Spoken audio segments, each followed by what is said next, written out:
आदरणीय मंगेशजी शिंदे आपल्याला विनंती असेल प्लीज आपण मंचाच्या दिशेने अथर्व पाटले चढाईसाठी असणार आहे. आणि या ठिकाणी मात्र अथर्वला पकड होते. खूप रक्षक आपण स्वराजला पाहतोय. पहिल्या चढाईमधून अथर्वला थांबवण्याचं काम केलं जात आहे. आणि मित्रांनो इथे मात्र पहिला पॉइंट आपल्या बाजूला घेतल्यानंतर निश्चितच एक मनोबल जे वाढलेले असताना या मनोबलाचा फायदा घेताना पुन्हा एकदा दमदार प्रदर्शन या खेळाचं लगातार पद्धतीने करणारा आर्यन उठक चढाईसाठी आहे.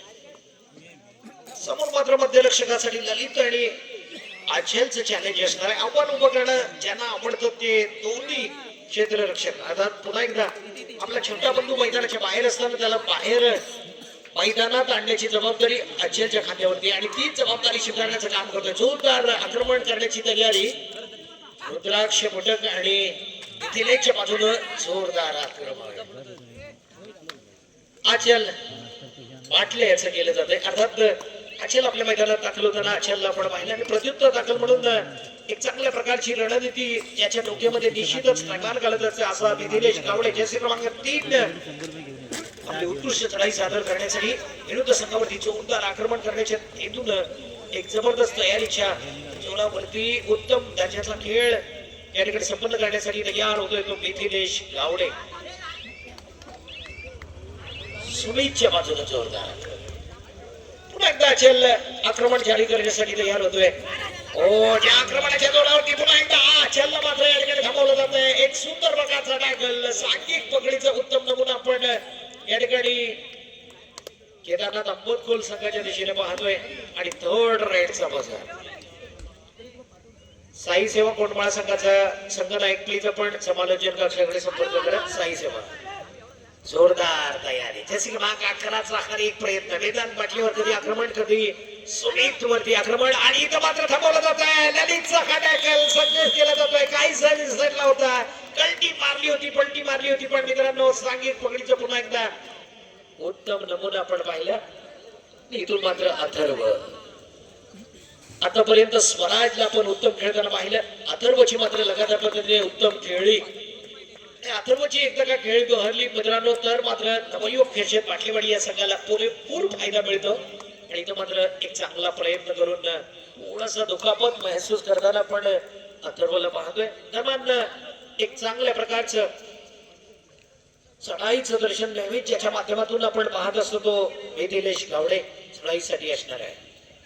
जोरदार आक्रमण करायचं आहे. ज्या जोरदार आक्रमणाच्या जोरावरती मिथिलेशचा हर एक प्रयत्न असणार आहे. चांगल्या प्रकारचा फुटवर्क वापरतो ज्याच्या जोरावरती निश्चितच प्रयत्न करतो विरुद्ध संघाला काटफुटवर ढकलण्यासाठी. पण इथं मात्र चांगल्या प्रकारचं क्षेत्ररक्षण चूक करत नाहीये. निश्चितच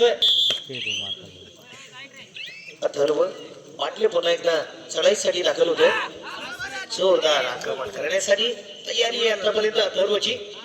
निश्चितच दुखापतग्रस्त असताना सुद्धा त्याच्या संघासाठी लढण्याची त्याची जिद्द आपण या ठिकाणी पाहतोय. उत्तम प्रयत्न त्याचा शेवटपर्यंत दोन्ही कॉर्नरवरती अटॅक करण्याची त्याची ही पद्धत जबरदस्त आहे. या ठिकाणी मात्र पुन्हा एकदा स्वराजच्या बाजूने आक्रमण केलं जातं आणि स्वराजला मात्र लगातार पद्धतीनं पॉइंट्स देण्याचं काम अर्थात आतापर्यंत सरस कामगिरी स्वराजच्या माध्यमातून पाहतोय. हा तिसरा टॅकल स्वराज आंबाळेचा आहे.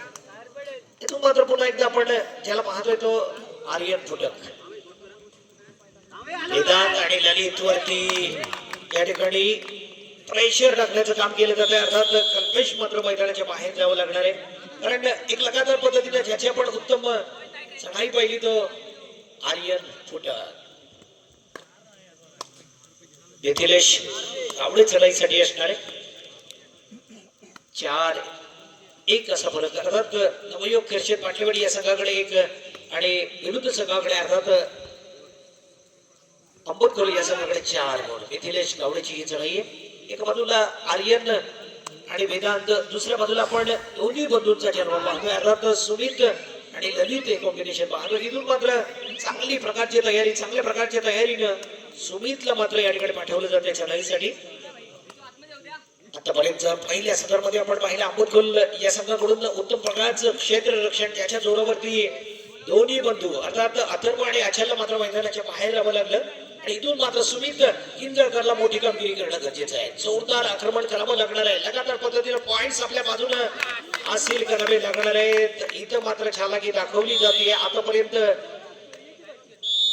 उत्तम टॅकल पॉइंट जमवण्याचं काम केल्यानंतर खेळाडू आर्यन चढाईसाठी असणारे थर्ड राईड समजर होतोय आणि निश्चितच या प्रेशर वाल्या चढाईमधून आर्यनला परतीचं तिकीट देणं खूप कठीण होतंय. आर्यन पुन्हा एकदा मैदानाच्या बाहेर जाताना आपण पाहतोय तो आर्यन ओकतेला. इथून मात्र ज्या खेळावरती अर्थात पहिल्या सत्रावरती मजबूत पकड बसवण्याचं काम केलं तो आर्यन फुटक. पण मित्रांनो हे दोन्ही बेस्ट डिफेंडर आहेत.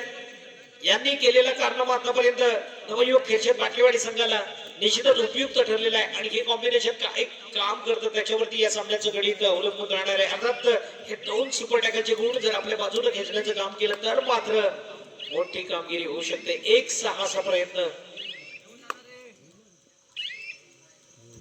पॉइंट टेबल आपण पाहतोय 1-6.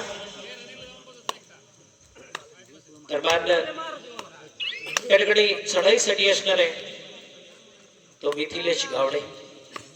प्रयत्न मिथिलेशचा सुद्धा असणार आहे पण इथं मात्र वेदांत पाटलेवरती आक्रमण करायचं पद्धत आणि इथं मात्र वेदांत काम केलं आणि त्याला सुमित अर्थात ललितनं उत्तम कामगिरी केली. ज्यांची चर्चा झाली मित्रांनो ज्या दोन्ही बेस्ट डिफेंडरना आतापर्यंत आचल सारख्या उत्तम खेळाडूला मैदानात आणण्याचं काम केलं. टर्निंग पॉइंट मॅचचा महत्वपूर्ण पॉइंट निश्चितच या वेळेला आचलची कामगिरी कशी होती बघूया आपण. जोरदार प्रयत्न आचल याचा. मध्यरक्षक केदारनाथ आंबेडकर संघामध्ये सुद्धा दोन्ही बंधू आहेत आयुष आणि त्याचा मोठा बंधू आर्यन. विरुद्ध बाजूला आपण दोन बंधू एकत्र खेळताना पाहतोय. एका बाजूला ललित आणि सुमित तर अथर्व आणि अक्षर असंही कॉम्बिनेशन बंधूचं पाहतोय. दरम्यान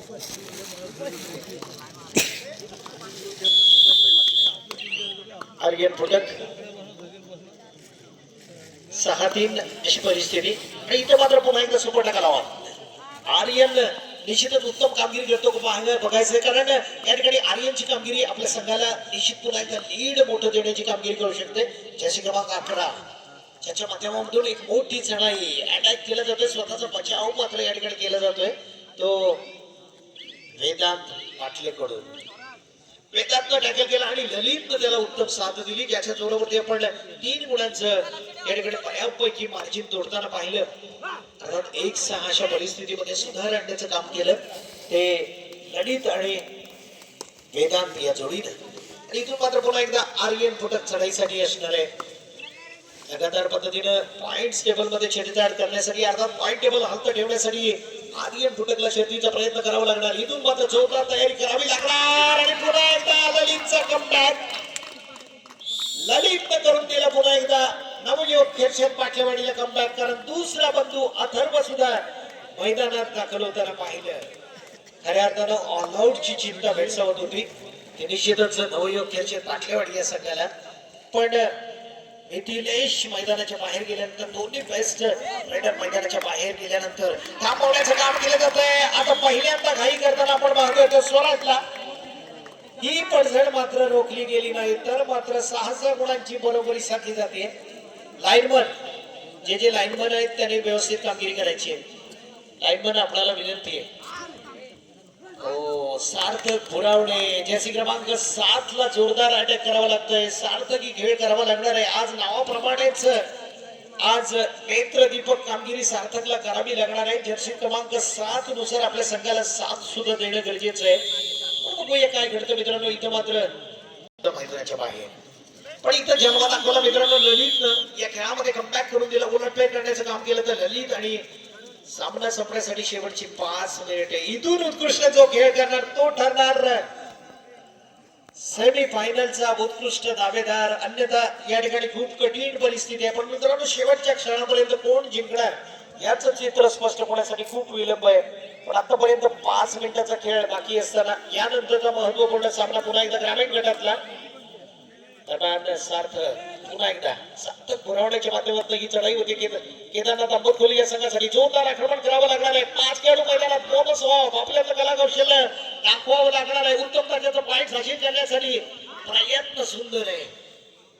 कल्पेशच्या जोडीने वेदांत डावाला आकार देण्याचं काम अर्थातच सावरण्याची स्थिती या ठिकाणी निश्चित केली जाते. पुन्हा एकदा अथर्व 6 गुणांनी बरोबरी रेड बॅलेट केली जाते. निदान रेषा पार केली जाते आणि आपल्या लाईनच्या आसपास येऊन पुन्हा एकदा आपल्या संघामध्ये दाखल होण्यासाठी सज्ज होतो अथर्व. आणि इथे मात्र टाइम आउट स्वीकारला जातोय. त्यासाठी सेकंड हाफ मध्ये तयार होतोय तो नवयुवक खिरशेद पाटलेवाडीचा असंघ. आणि इथून मात्र थर्ड रेडचं बजेट तेजससाठी. बऱ्याच मोठ्या सामन्यामध्ये तेजसला पण पॉईंट हासिल करताना पाहिजे. इथे मात्र आंबतखोरला लीड देण्यासाठी तेजसला सर्वतोपरी कामगिरी करावीच लागणार आहे. कारण डू ऑर डायच्या बझर मधून आपल्याला निर्णायक स्थितीकडे पोहोचायचंय. इथं मात्र जबरदस्त कामगिरी करण्यासाठी तयार होतोय तो वेदांत. निश्चितच तेजस कडून खूप मोठ्या कामगिरीची अपेक्षा आपण या ठिकाणी करणार. पण थोडस लक्ष विचलित होत आणि त्याचा परिणाम हो. इथं मात्र मोठी कामगिरी तेजस कडून केली जाते.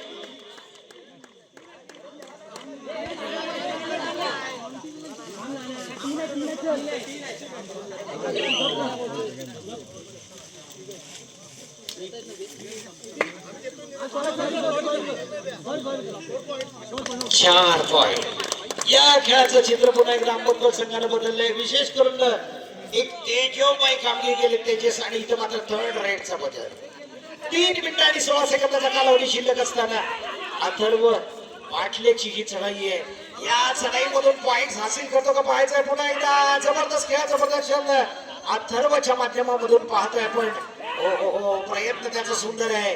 प्रयत्न सुंदर आहे आणि या प्रयत्नाला अखेरकार यश येणं गरजेचं आहे. काय घडतं बघूया. मध्यरक्षक आर्यन आणि त्याचा बंधू बसवला जात सकाळीमध्ये. पुन्हा एकदा महत्वाच्या सी क्रमांक 4 ला अर्थात स्वराज बांपाडेला बोनस कंप्लीट केलाय. ऑल आउट देण्याचं काम केलंय. ते निश्चितच या ठिकाणी आंबतखोर या सगळ्यात खेळ पाहिला. आर्यन या खेळाला खऱ्या अर्थानं 4-4 लावण्याचं काम केलं आणि खऱ्या अर्थानं या खेळामध्ये कमबॅक करून दिलं तर तेजस मोठे. आर्यन चेस क्रमांक 11 आर्यनचा हा खेळ काय समान खेळ चालला होता मित्रांनो. एकंदरीत कोण जिंकेल हे चित्र खूप मोठं कठीण समय आला होता दोन्ही संघासमोर. पण एक तेजसोक्तीची चढाई ज्यानं 4 पॉइंट हासिल केले आणि तिथून मात्र खेळामध्ये निश्चित मोठा बदल आपण पाहिला. इथून मात्र उत्तम प्रकारचा पॉइंट आर्यनला पकडवते. 2 मिनिटं आणि 15 सेकंदाचा कालावधी. हजारो प्रेक्षकांची धडधड तेज करणारा असा हा कबड्डीतला थरार. ज्याने परतीचा प्रवास करण्याचं ठरवलंय त्याला विनंती करतो. अजूनही या खेळामध्ये बरंच काही बाकी आहे.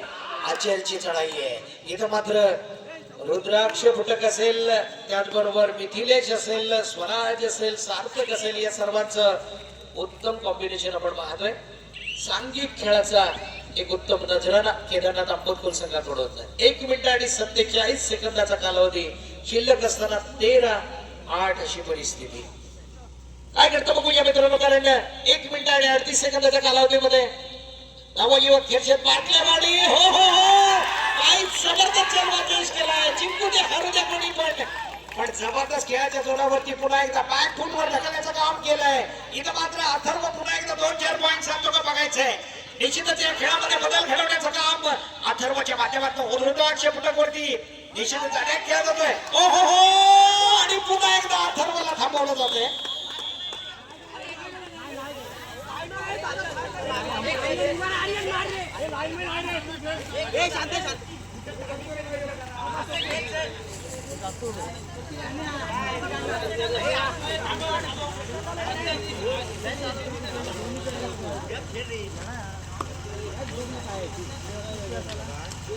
आर्यन फुटक पुन्हा एकदा आपण पाहतोय. या ठिकाणी मित्रांनो अप्रतिम सामना. जाता निश्चितच दोन्ही संघाकडून आपण अप्रतिम सामना आणि पुन्हा एकदा काहीच डिपेंड.